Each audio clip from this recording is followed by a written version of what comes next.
everyone. Good evening. It's your girl, Miss Sound Little Cole, and I'm coming to you straight out of NYC on this kind of cool Thursday evening. So, I wanted to talk about P-Valley and do more reviews. So, I realized that because I wasn't a fan of the season 2 premiere episode, I was gonna, do it like the first 3 seasons and then go back. The first 3 episodes of season 1 and go to season 2 and then go back. But I'm gonna get this one out the way because I did this on my other channel, but this is gonna be a more precise review. But I really am going to really get this out the way because I really didn't care for this episode like the others of the season. I just want to make that clear. So after this, I'm gonna go back to doing episodes 4 through 8, and then I'm gonna go back to doing season 2. I know it's weird, but it's the only thing that makes sense. So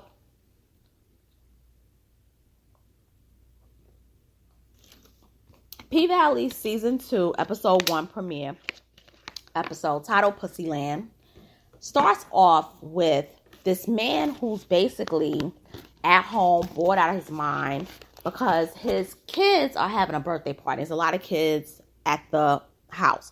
So the woman, can't say it's his wife, assuming it is, but it might be just a baby mother. He basically tells her,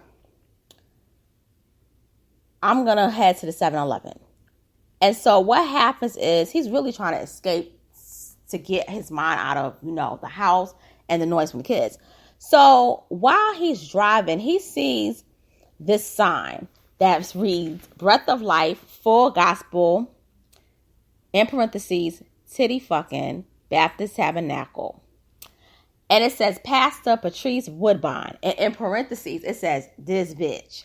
And it lets you know that the service is at West on Wednesday, 6 p.m. to Sunday, 8:30 and 11. Now, I call her Pastor Phony Patrice because she's phony. She's horrible. And the way she treats and has treated Mercedes is disgusting, deplorable. So he then sees this woman holding a sign saying car wash plus free hot wings and titties. And so he's like, I need something to calm my mind. I'm going to go basically over to where they having, the car wash, the free hot wings, and the titties. So what happens is he goes over to Pussyland car wash. Now, the reason why Pussyland car wash is at the Pink, and the reason why they have this Pussyland car wash, like main attraction taking place is because it's Rona. So the man is not only just out of his mind because of the party, but he's also out of his mind because he's stuck at home because of the pandemic, and he's working from home, which is why he had the laptop open. So the man basically sees that the Pink is closed because of Rona, but it reads car wash services, hand jobs for $30, detailing is $50, but the Mercedes experience is $100. So the man wants that Mercedes experience, but he asks because he sees Big L and Haley Haley's behind the glass. He sees Haley and he's basically like, yo, do you dance? And Big L's like, you don't want to see her dance because her dancing is horrible. Especially the time she's been drunk and stuff. It's not good. So he goes to Pussyland and he sees, the surprise. And he about to get turned on, but he sees this woman. And then when the light is shown on her, it's Uncle Clifford. And he's like, oh, hell no, But Uncle Clifford's like, no. I'm giving you experience. You're going to see the girls. They're going to dance. And they do.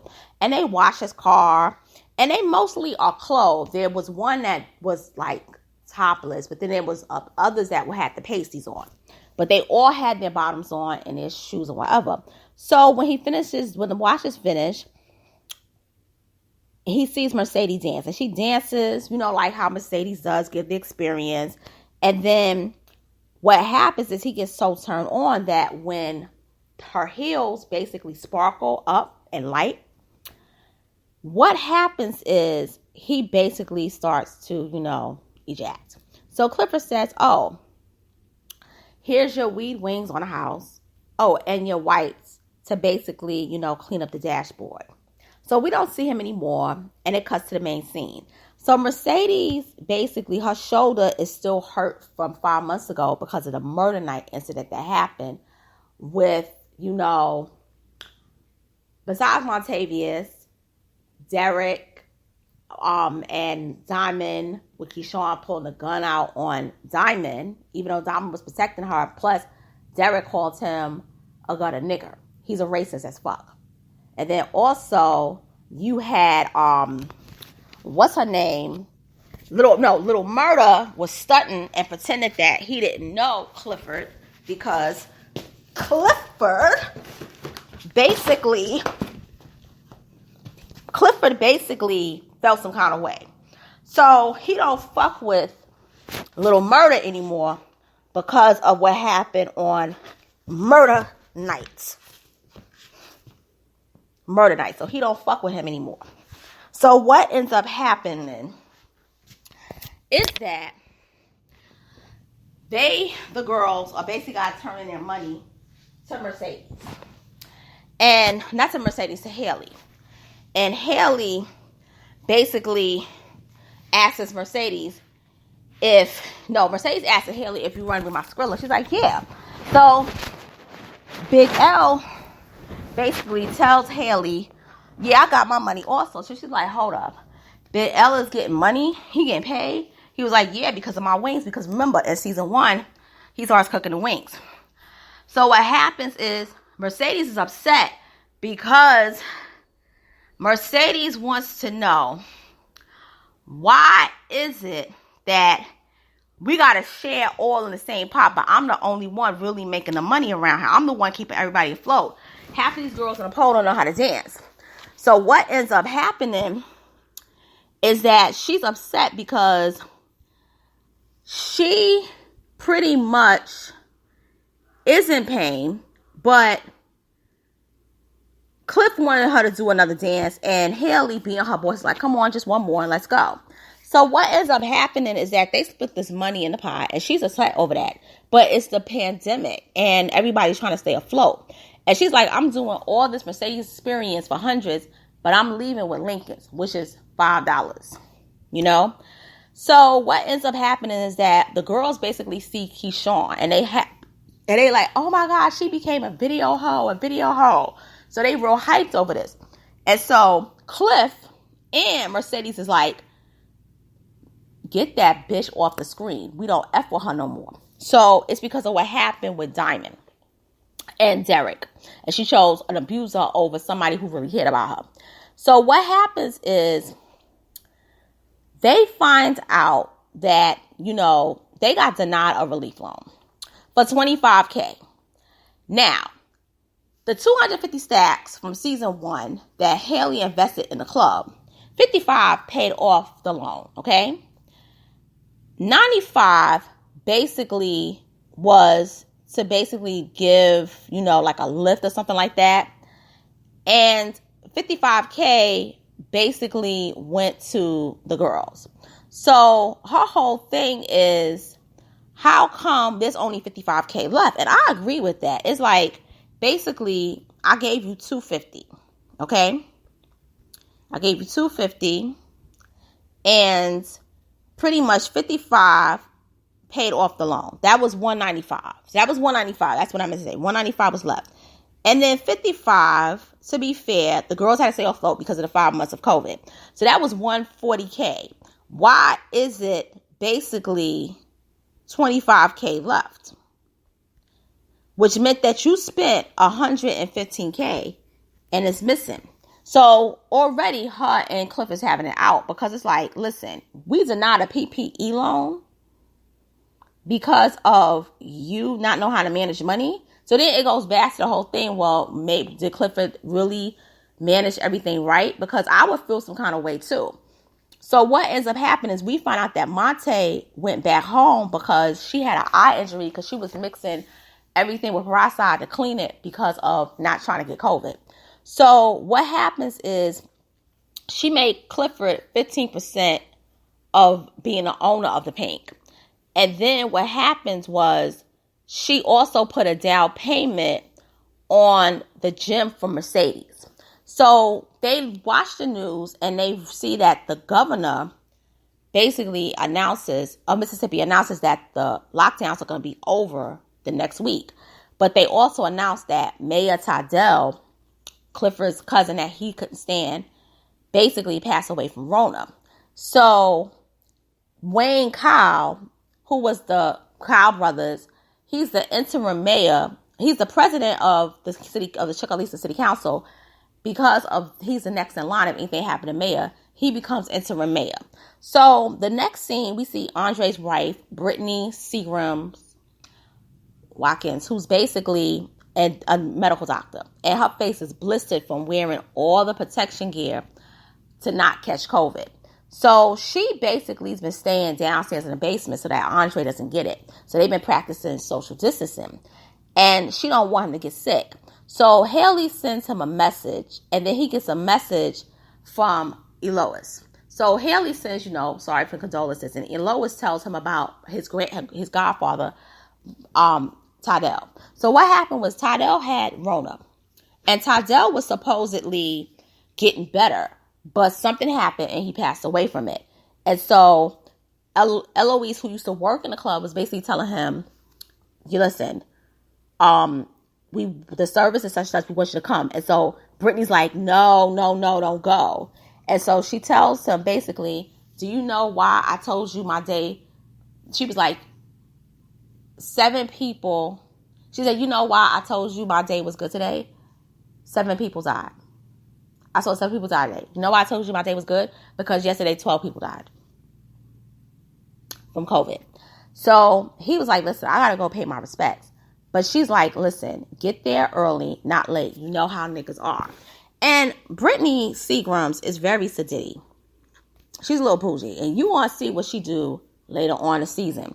So scene 4, basically, Pastor Phony Patrice, a.k.a. Mercedes' mother, basically is singing. But she's really playing her CD, her debut album, which is gospel songs. And she's giving out boxes of essential goods in front of the dollar store. So afterwards, we see Little Murda working with DJ Never Scared. And he's working on new music with him.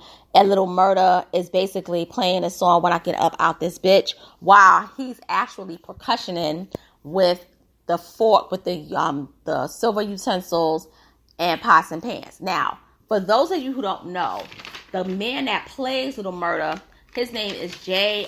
Alphonse Nicholas, or J. Nicholas Alphonse. He is an actual rapper, producer, actor.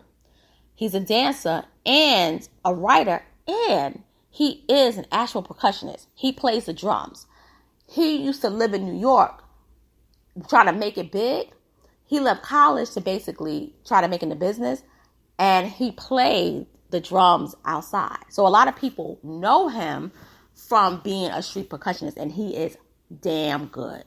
So when he was doing that, that's a natural gift. He's an actual musician. So what happens, he also basically talks about Mississippi Pride and how Mississippi Pride is blowing up.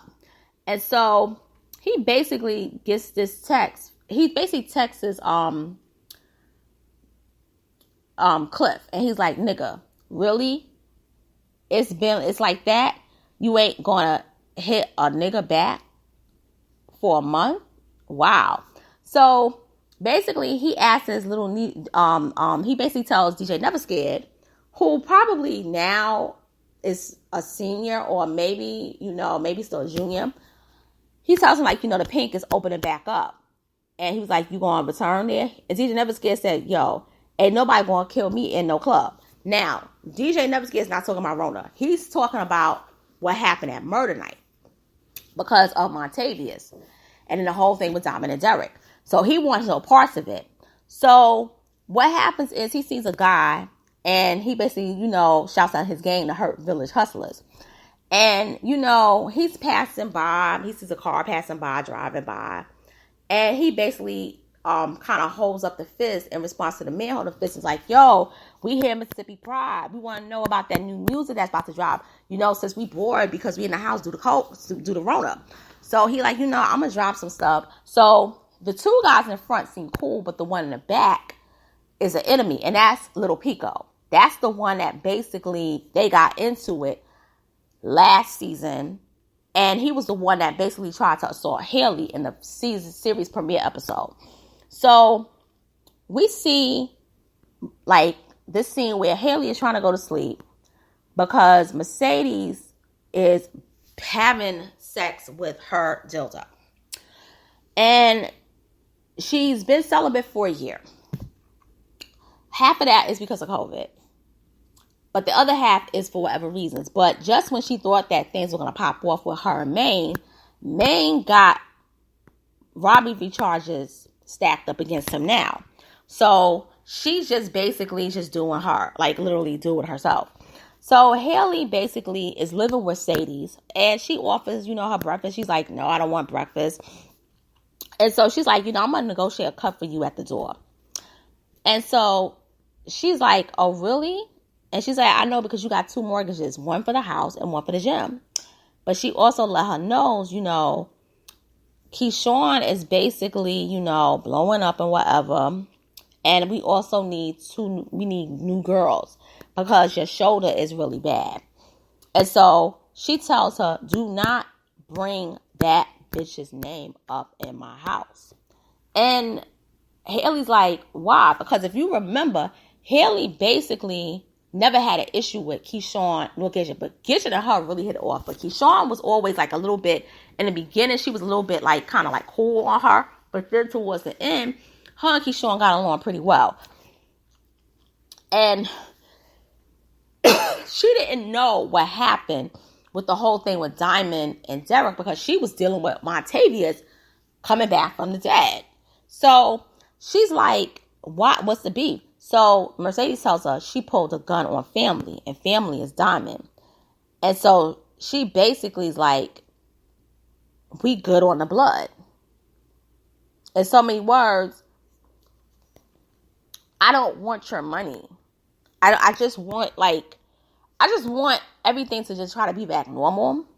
So what ends up happening is that we see Keyshawn, she really blown up on Instagram. She doing Instagram live pole dances in her home that was set up courtesy of Derek because he don't want her to go nowhere else without him. He wants her locked in the house. He's probably loving the pandemic situation.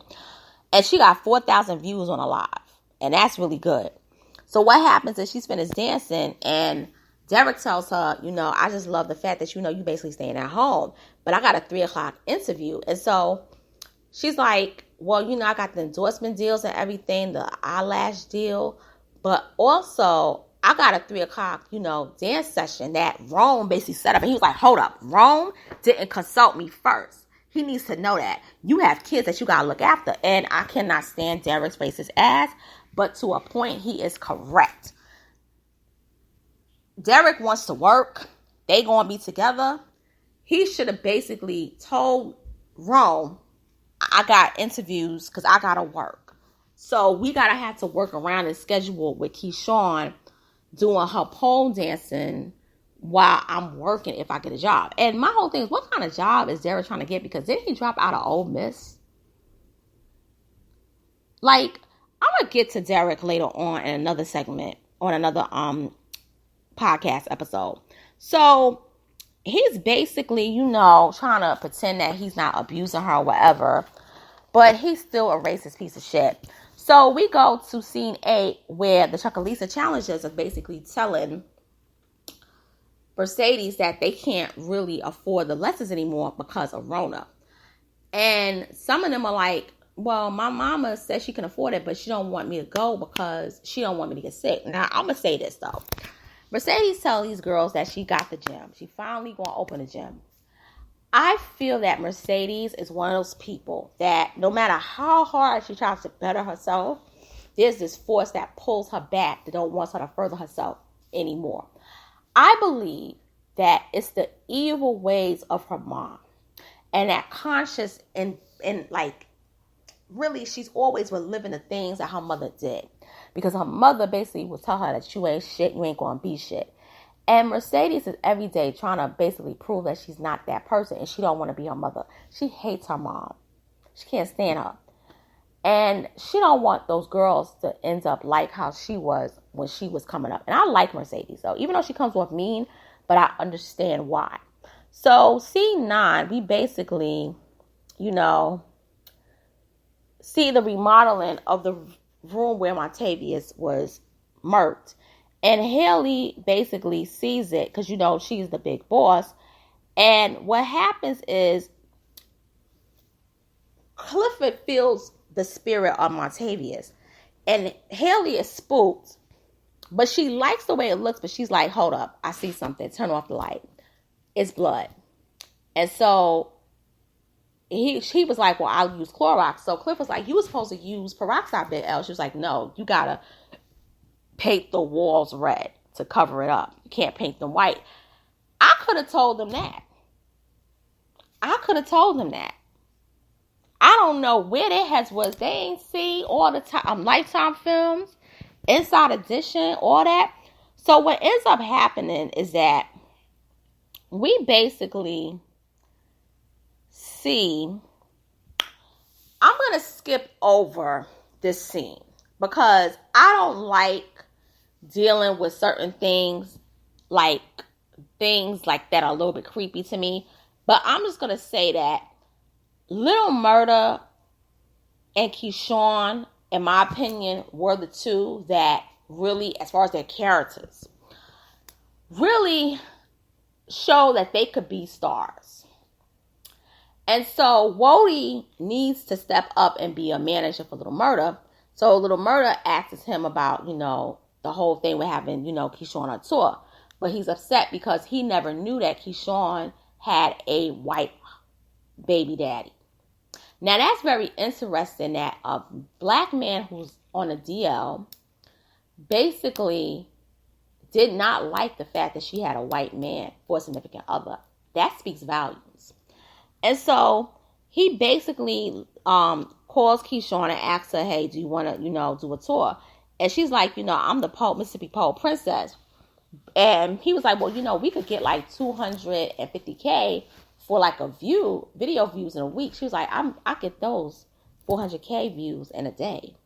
And she's like, run me my stacks because she never got paid for her performance during murder night because of all the commotion that was going on. And Rome wants her there. So what ends up happening is that I'm going to basically skip over the whole Andre seeing Haley thing. I really don't care about that scene.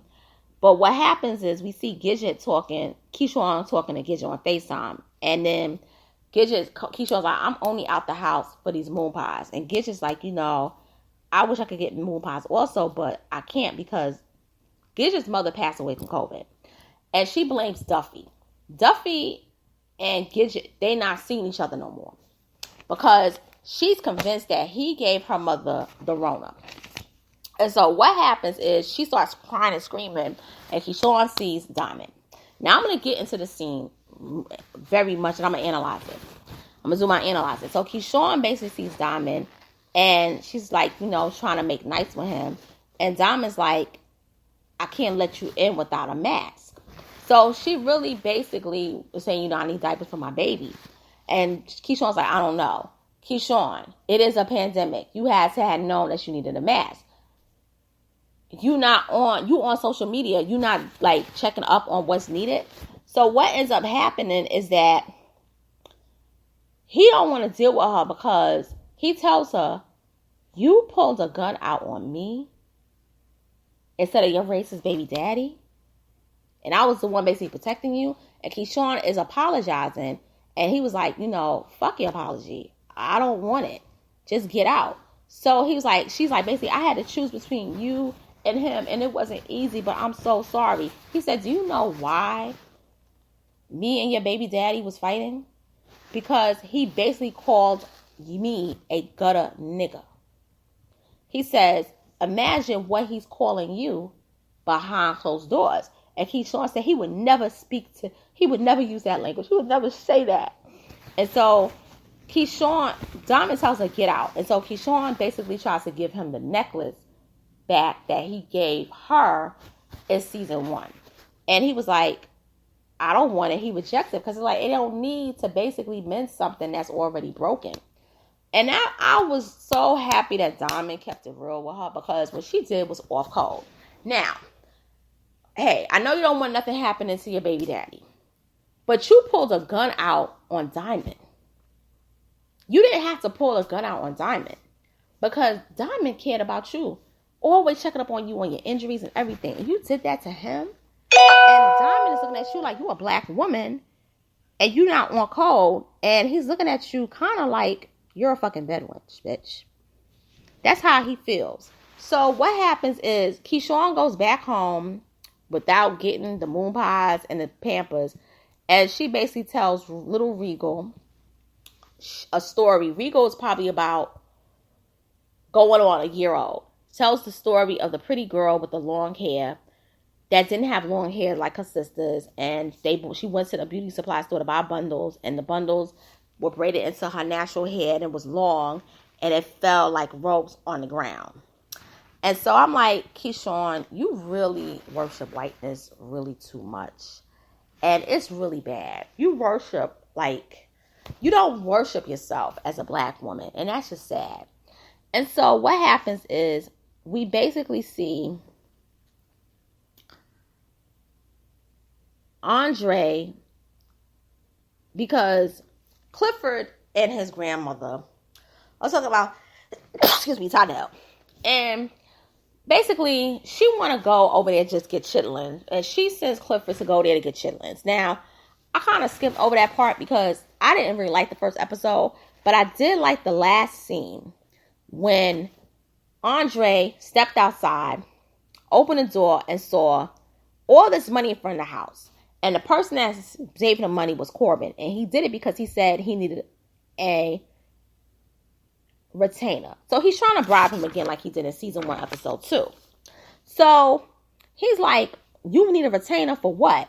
The casino and the resort. And plus, Pussyland. And then the waterfront. I need you for all those things. But he's like, listen, Rona is preventing all of that. Plus, Clifford ain't selling. But Corbin says, but the new owner might, which is Haley.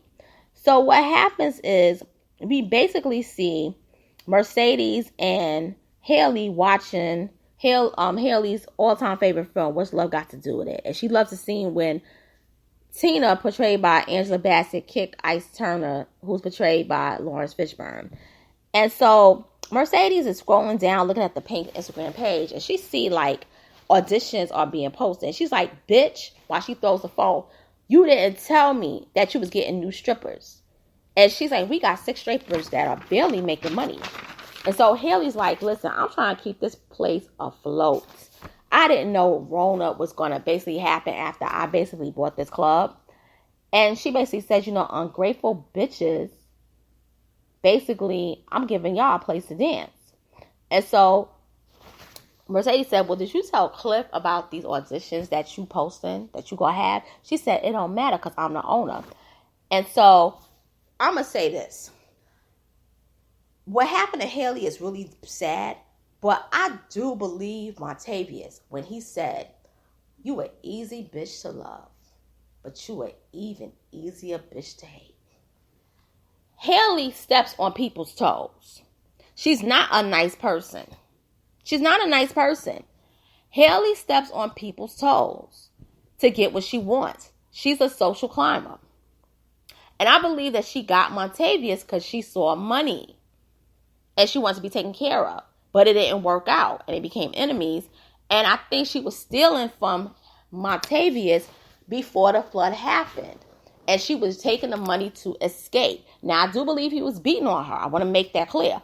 But I think also, too, that, and I don't want to victim blame. I want to make this clear. But looking at how Haley treats the people who helped her, like Clifford, and how he took her in, and how she, like, really said, I'm the owner, this and that, it shows she doesn't have loyalty. Now, Little Murda is happy because Keyshawn is like, let's call it the Dirty Dozen Tour, 12 Cities, 12 Nights, meaning that she's agreeing to go on tour. So Little Murda is saying, when I get out this bitch, la la la la la, la la la la la. And he's like, when I get out this bitch. And so then it goes silent because he's realizing I'm still in this bitch. I'm still in the hood. And I'm going to say I didn't like this episode too much. I felt that it was, somewhat kind of dull. And you could tell because usually with these reviews, I basically go close to like an hour. But with this, I'm at the 30-minute mark. And I'm going to really try to keep these commentaries like short with the reviews. But I want to say this. The Kyles are dirty. And Wayne Kyle does tell Andre, I'm going to keep up with the legacy that Mayor Tydell wanted. Which is, I'm going to still, get rid of the pink. Making money off of the waterfront. And I'm going to make money from the land, the Kyle farm. Because I hate my daddy. And we're not leasing it like Corbin wants. But Andre tells him, are you going to still uphold your supremacy? Meaning your white supremacy. Because if you know, the Kyle family, they go back to cotton pickers. They were plantation owners. They owned enslaved blacks. And it's been passed on and taught to them by generation to generation. And I don't like the Kyle brothers. And it's going to be real interesting this season. So, it was just a dull episode to me. But I think they had it there, to tell you, like, the effects of what Rona did to people. It made people's lives miserable and dull. But I'm going to stop right there and say that I'm going to do, continue with more reviews of season 1, season 2. But I'm going to go back and do season 4, 5, 6, to 8. And then I'm going to jump back to season 2. And I'm really going to stick and try to do it every day. And with that being said, it's your girl, Miss Local. I'm signing off. Make sure you comment, share, like, subscribe, hit the notification bell. And I'll be back with you soon. Later.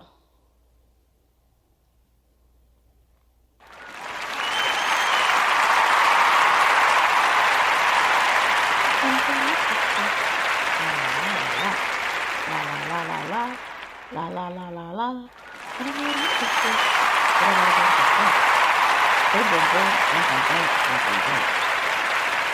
Yeah. And it's another thing that I do want to say though.